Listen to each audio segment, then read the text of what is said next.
In this video, I'm going to show you how to download and install EA app on Windows 11 PC.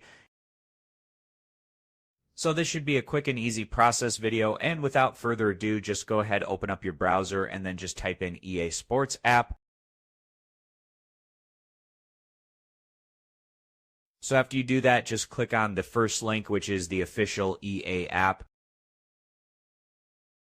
Now after you have clicked on it, just wait till this window pops up for you. Then click on download the EA app as you can see. After that, click on Windows if you want to install it on your Windows. And now just go ahead, click on the installer. So now after you have clicked on the installer window will open up for you. Now just click on Let's Go and then just give it a couple of minutes to download and install on your computer. As you can see right now, after that double click on the app, and there you have it, you have now downloaded the app. And as always, thank you for watching.